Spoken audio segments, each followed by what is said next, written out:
नमस्ते सबैजनालाई हाम्रो यस कोरियन पिग फार्म च्यानलमा आज चाहिँ हामी यो माउबाट छुट्याएर राखेका पाठाहरूलाई भ्याक्सिन लगाउन जाँदैछौँ।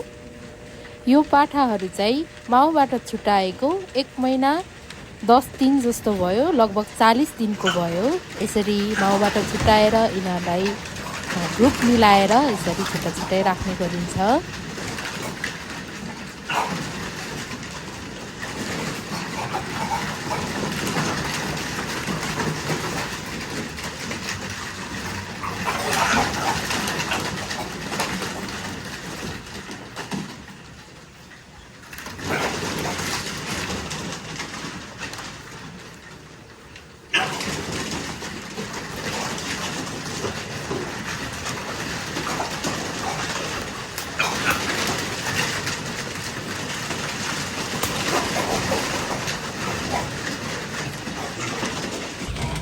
यो बङ्गुर फार्म चाहिँ सानो भएको कारणले यसमा चाहिँ एक पटकमा 600 देखि 700 बङ्गुरको पाठाहरूलाई सुइहाल्नुपर्छ।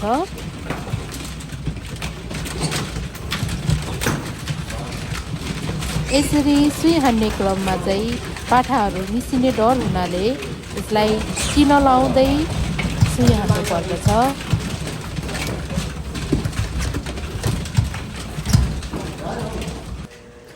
बङ्गुरको पाठाहरू चाहिँ धेरै सेन्सिटिभ हुने कारणले यिनीहरूलाई चाहिँ नअत्ताइकन बिस्तारै बिस्तारै सुइहाल्नु पर्दछ, होइन भने यिनीहरूलाई हार्ट अट्याक आउन सक्छ, जसले गर्दा चाहिँ पाठा मर्न सक्ने, बिरामी हुने हुँदाखेरि अलि होस विचार गरेर काम गर्नु पर्दछ।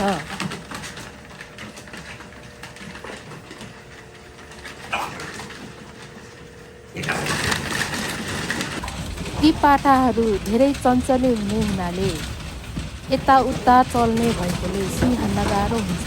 त्यसै कारणले यिनीहरूलाई एउटा छेक्ने, कोरियन भाषामा चाहिँ यसलाई फान भन्छ, त्यसले छेकेर एक ठाउँमा जम्मा पारेर बिस्तारै बिस्तारै सुइहाल्नु पर्दछ।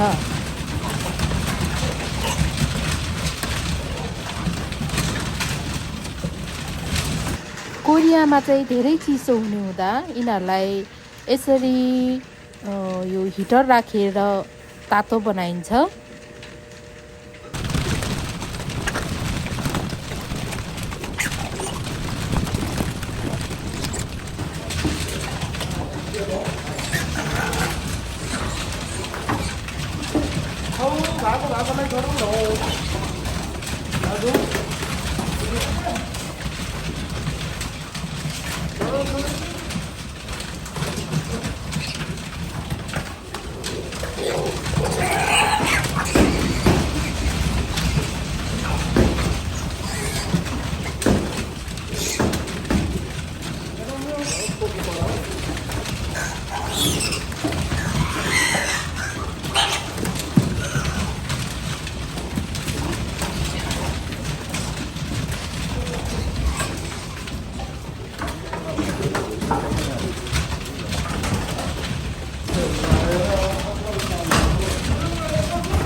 पाठाहरूलाई चाहिँ 30वटा 40वटा गरेर छुट्टै राख्ने गर्दछ।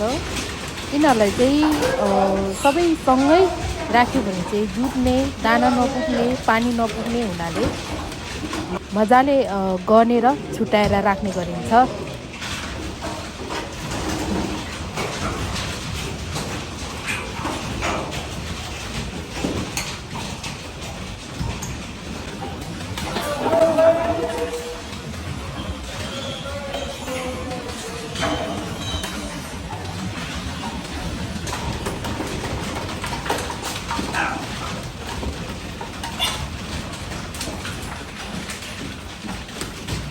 No, सीधा no है।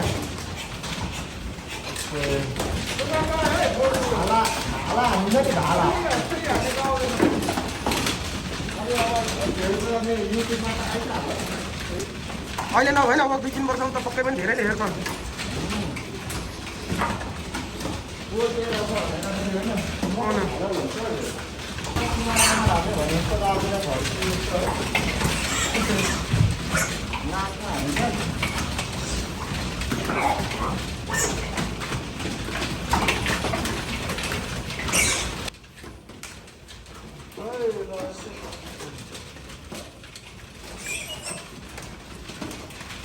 अलि बिस्तारै हाल्नु हो के अरे लुन बिस्तारै हाल्नु धन्यवाद सबैजनालाई तपाईँहरूले यहाँसम्म भिडियो हेरेर साथ दिनुभएकोमा।